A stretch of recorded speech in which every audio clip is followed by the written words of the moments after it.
Hello, warriors. Welcome to the You Movement. I am B. It is about 3 o'clock in the morning, my time, and I am deep in contemplative thought. We are right in the heat of the full moon energy that is coming in, which is releasing a lot of old beliefs about self and creating new beliefs about self. And it feels a lot like a turning point for me. You've been watching my journey, some of you, for the last 3 years. And I even had someone comment to me that they had been watching some of my earlier videos and they had noticed that not only had my physical appearance dramatically changed, but even my voice. And that's for sure, because I used to speak through a lot of fear as I sat in front of this camera, unsure of who I was or what was happening or what was going on. I've been giving you a real-time look at what spiritual awakenings are like so that there would be a record example of somebody who's going through it. And the transformation in the last 3 years has been astronomical, not just in the physical, but in my own mind of who I am. Through many rounds of ego death, I have seen the labels of what I once believed I was dissolve and leave a blank slate for me to step into something new. And what I've been facing for the last couple of days and processing through is the projections that those that are closest to us in our lives place upon us that we believe. I've used the term programming to describe what a lot of us who are trauma survivors experience. And I think this holds true for everybody, that you grow up and your immediate family and your community around you put upon you the definition of who you are. And you believe them. You believe them because they're in a position of power. You believe them because you assume that their interpretation is truthful. You believe them because you love them and you assume that they love you back. My whole life, it has been projected onto me to be the role of the scapegoat. I was often described as a failure. And that was one of the archetypes that has played in my shadows throughout life. Trying to always be good enough. In so doing, I developed unconscious coping mechanisms of trying to be perfect, trying to present myself as perfect in many ways. And when I say perfect, I don't mean a goody two-shoes, by no means, but I tried to live up to a certain set of standards of these unwritten rules of what success looked like. And this was all playing out in my unconscious or subconscious mind. You know, we don't become aware of these things that were playing out. It wasn't until my son said to me, I always felt like I needed to be perfect for you. And it blew my mind because I didn't see it, because it was something that played out of my shadow. Understanding that I needed to somehow be perfect enough or good enough or successful enough to finally be able to obtain the respect or the pride of my family that never came. And in this awakening process, we go through so much loss and so much devastation. And I lost my mother to death. I had previously already lost my father to death. And so my immediate family was disintegrating, and any extended family has shown much disapproval for me doing what I do. So extensively, I've lost family. I wouldn't consider myself having family. I also lost a lot of friends that I did consider to be family through this awakening process. And I did an interview today with Brandy, who mentioned the phrase, "They weren't my people." And it was very difficult for me to let go of the people that weren't my people, because I loved them so incredibly that to be me required letting go of them, because who I was in their eyes wasn't who I was, and how I was treated wasn't what I deserved. And there comes a point, a tipping point, when you walk away from all of the people and the projections that they placed upon you, and you tip over into a new reality where you realize that those people and those projections were them, not you. And that means a lot of who you thought you were is no longer truth.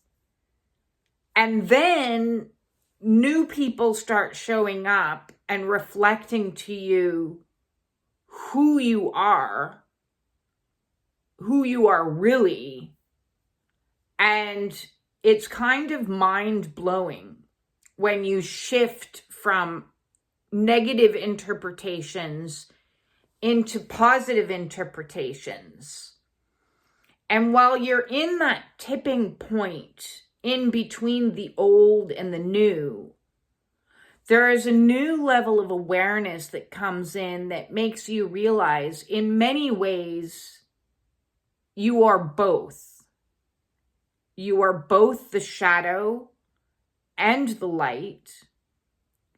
You are both reflecting back to people outside of you their shadow and their light. So, in essence, you are neither. You become both and neither all at the same time. You become what people think you are, as well as none of those things, because all of those things are ultimately a reflection of them. And when you start to see that everything is a reflection of something outside of yourself, anything that's projected onto you or said about you isn't necessarily true. It may be true, but it also isn't true. You let go of caring what other people think. In that tipping point, it becomes irrelevant. And as somebody who has spent my entire life desperate wanting people to like me, wanting people to accept me, terrified of judgment and criticism, it no longer matters. It no longer matters because you don't need to take ownership of anything anyone says. So whether people think of me as a failure or think of me as a success, whether people think of me as flawed or think of me as inspirational, whether people think of me, all of those things are true and none of them are. All at the same time. It's a very freeing sensation to be in. It's also a little bit, well, if I'm none of those things, who am I? Who am I can be defined as who I am to you, or who am I can be defined as who I am to me. And those may not be the same things, and that's okay. They may measure up, they may equal out, but in that tipping point, I was no longer taking ownership of the projection of being a failure, but equally, I was not taking ownership of the projection of being a success.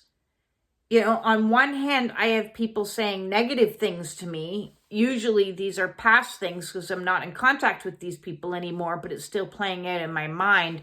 And at the same time, I have people saying the opposite information. So you have two sources of information coming at you from two different directions.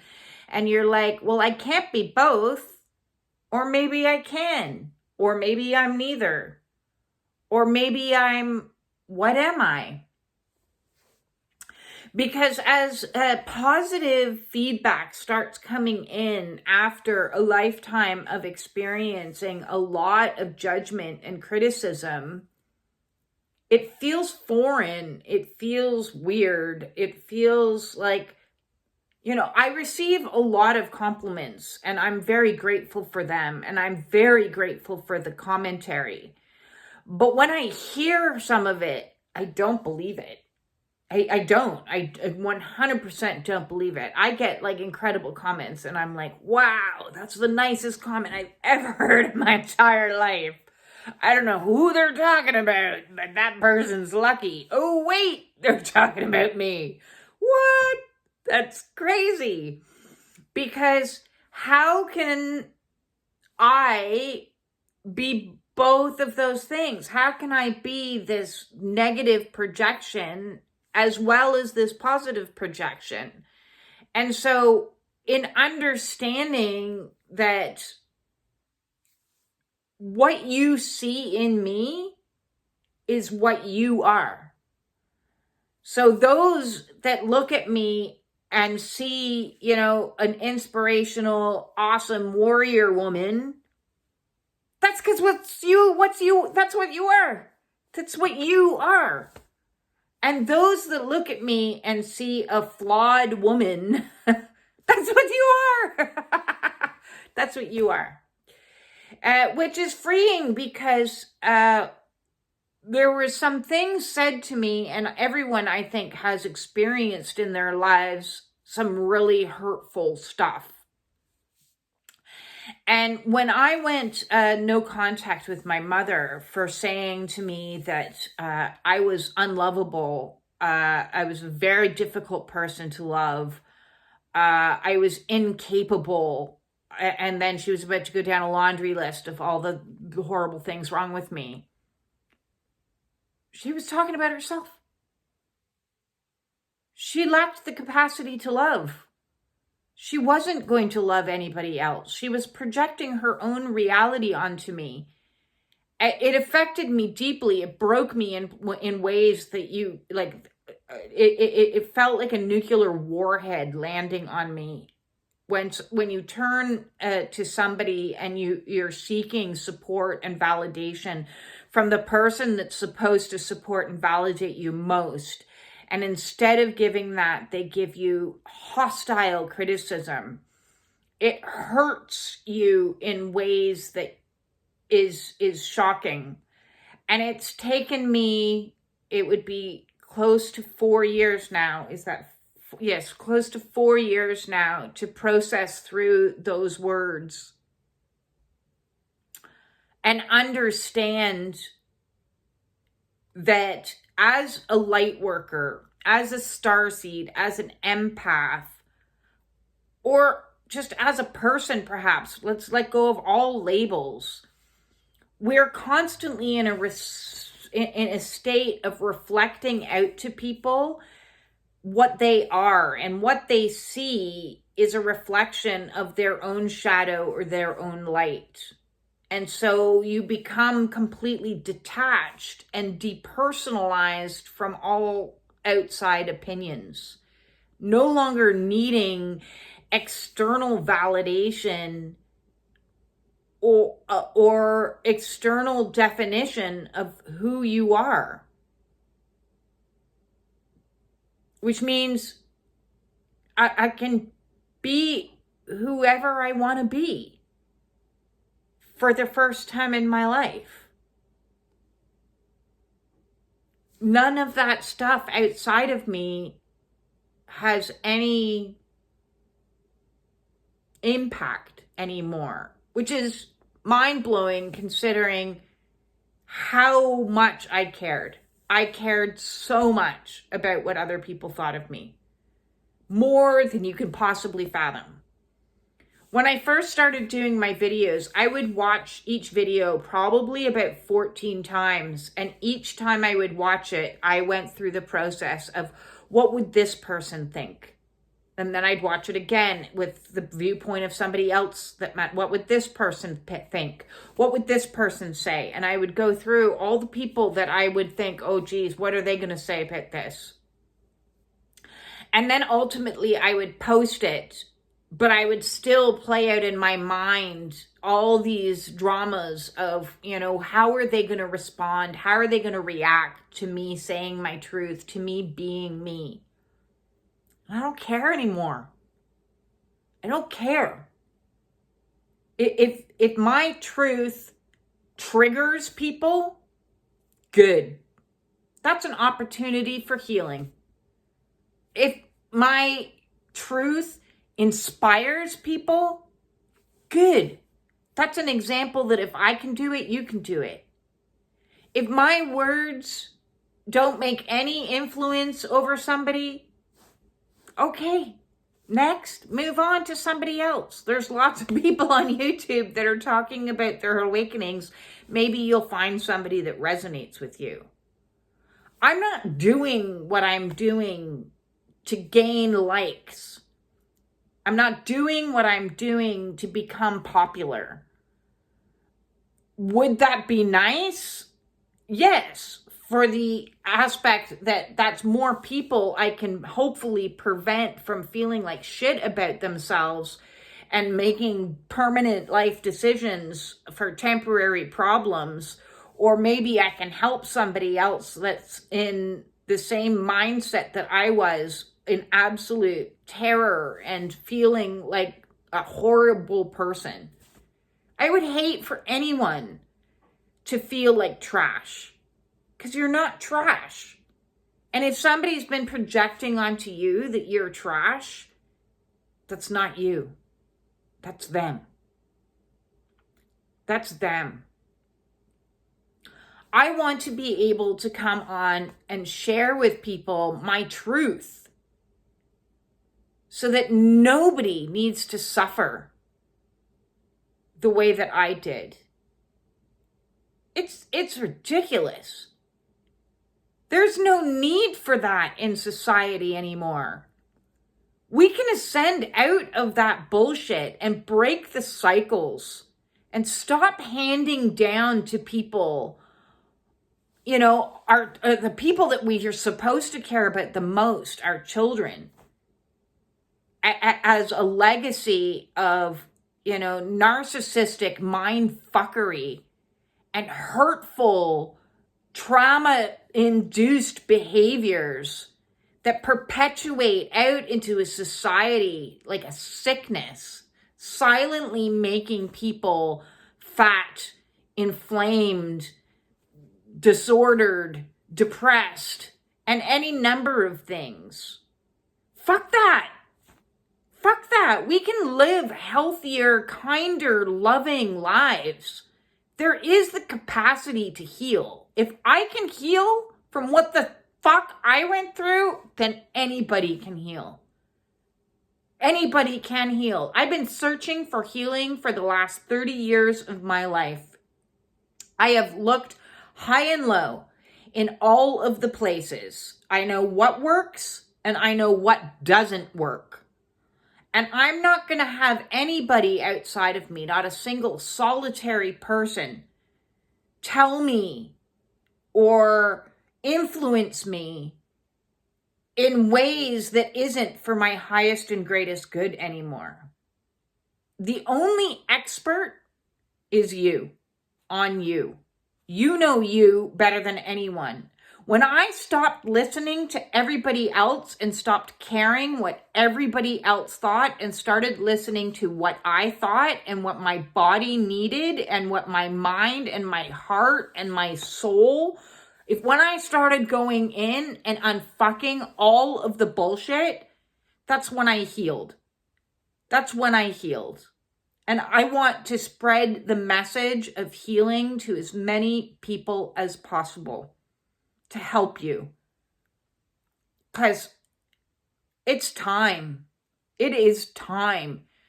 We just completely and utterly create a whole new reality so that people can start to feel safe in this world again. Those that have been hurt and abused can feel secure again. We can build community again. No more of this, I'm going to fight against this person and dualistic approaches to everything. We can build it better. Let's Age of Aquarius. Let's build ourselves better so we can build it better. That's the mission. Peace out.